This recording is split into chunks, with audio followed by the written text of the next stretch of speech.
सांग्रंसाल हर बदल नासलेरै पाटिमुं पाटिमारंनो गिदिङै फासाल विवेकानंद आमचानि लुकरक बाय थाङै मालाय कगलाम सालायगा कांग्रेसनि कैंडिडेट एमएलए सुदीप राय बर्मन চংবাড়ি পাইমানি ইয়াগুলো সংগ্রং সালো হর বদল নাসলের চাপ্রব লাইমানি পাতিমনি কক্তমানি ফা সালো আমচাইনি কংগ্রেস ক্যান্ডিডেট এমএলএ সুদীপ রায় বর্মন বিবেকানন্দ আমচায় থাঙ্গই আমচাইনি লুকুরক বাই মালাইখা তাই পাতিমু নতুই নাইমথাং বেদিকনি বখাক শক্তানি নাইকলি সামুং খ্লাইনা বাগै কক্তমা থুমনাই রকনি বেসকাঙ্গ কক শাখা এমএলএ সুদীপ রায় বর্মন আমি তো রাত্রি 10টা সাড়ে 10টা বাজে খাওয়া করে আনিয়েছিলাম তারা 5-7 জন একটা গ্রুপ আমরা কমিউনিটি হলটার সামনে বিভিন্ন জিনিস খাইতেছে তারা হঠাৎ করে লাঠি ছুটি হয়ে গেছিল আমার ওইটার সামনে বিভিন্ন আমার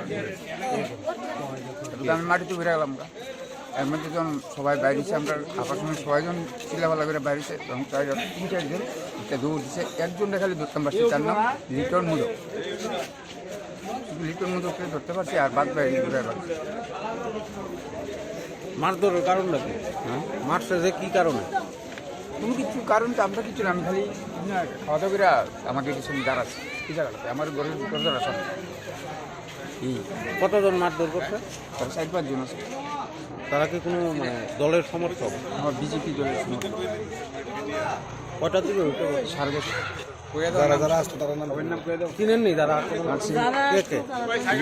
লিটন মোদক দিবাকর সরকার পলাশ যারা আসলে শিমুল সরকার আসলে বাবুন দে এর নাম সুজিত দে ভালো নাম হলো সুজিত দে তারপরে আসলে আপনার লিমন সরকার প্রদীপ দে। দেখুন, বিবেকানন্দ আবাসন এখানে মানুষ, নিরীহ মানুষ, গরিব অংশের মানুষ, খেটে খাওয়া মানুষ, এরা শান্তি চায়। কিন্তু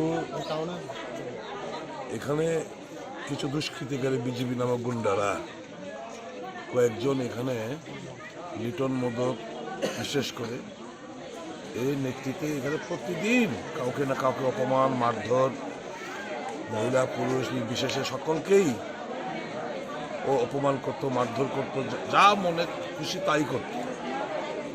ভোট দিতে বারণ করেছে অনেককে, ভোট দিয়েছে, পুলিশ এজেন্ট থাকবে না, পুলিশ এজেন্ট রয়েছে। তো কাল যখন এখানে রাত্রিবেলা সমস্ত নির্বাচন শেষ হওয়ার পর এই লিটন মোদক তার সহযোগী কিছু দুষ্কৃতিকারী এখানে কয়েকজন আবাসিককে বেধড়ক মারধর করেছে, মাথা ফাটিয়েছে, ধারালো অস্ত্র দিয়ে আঘাত করেছে।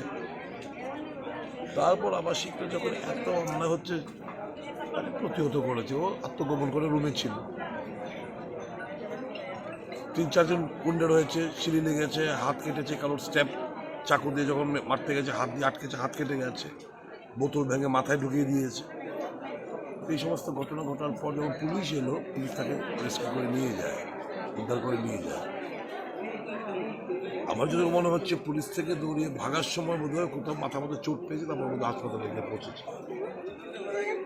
কিন্তু পুলিশ ওকে অক্ষত তার ঘর থেকে নিয়ে যায়। এখন মিথ্যে মামলা জড়ানো হচ্ছে, জল কেটে দেবে, পাওয়ার লাইন কেটে দেবে, মানে হুলিয়া জারি। একটা মানুষ তটস্থ অবস্থায় এখানে বসবাস করছে। ভীতির সঙ্গে কালকে কাউন্সিলর লতা নাথ সহ কিছু বাইক বাহিনী এসে হাতে বোম নিয়ে বোম ছুঁড়েছিল, বোমটা ফুটে নিয়ে ড্রেনে পড়ে রয়েছে। এখন আপনি গেলে দেখিয়ে দেবে বোমগুলো রয়েছে। এখন পুলিশকে আবাসিকরা খবর দিয়েছে, এখন উদ্ধার করেনি কেন আমি জানি না। এই যে একটা অরাজকতার পরিস্থিতির পরিবেশ, এখানে মানুষ আতঙ্কে দিন কাটাচ্ছে। একটাই চাহিদা যে আমরা শান্তি চাই, আবাসিকরা সবাই মিলেমিশে থাকতে চাই। পরিবেশ যারা কলুষিত করছে সে তো এখানের বাসিন্দাও না, মানে এখানে স্থায়ী আরেকজন ভদ্রমহিলা মঞ্জু দেবনাথের, এই যে লিটন মঞ্জু দেবনাথের ঘর C4, এই ভদ্রমহিলার ঘর জবরদস্তি করে ঢুকে এখানে থাকছে। এখন এখান থেকে অসামাজিক ক্রিয়াকর্ম সবগুলো বহিরাগত কিছু বাইক বাহিনী, গুন্ডা বাহিনী, হারমাদ, মাস্তান, মদতি, মাতাল এদেরকে নিয়ে এখানে প্রতিনিয়ত হামলা উচিত চালাচ্ছে। এখন আবাসিকদের একটাই বক্তব্য, শান্তি ফিরিয়ে আনতে হবে এবং লিটন মোদক যিনি বলপূর্বক এখানে ঢুকেছেন মঞ্জু দেবনাথের ঘরে, একে এখান থেকে উৎখাত করতে হবে, তবেই এখানে শান্তি শৃঙ্খলা বজায় থাকবে।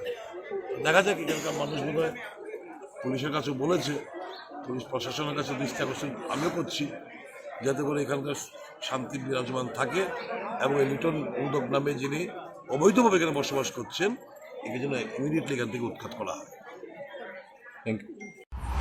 আগরতলার নিতারি কক্ষম, ব্যুরো রিপোর্ট, খুবই।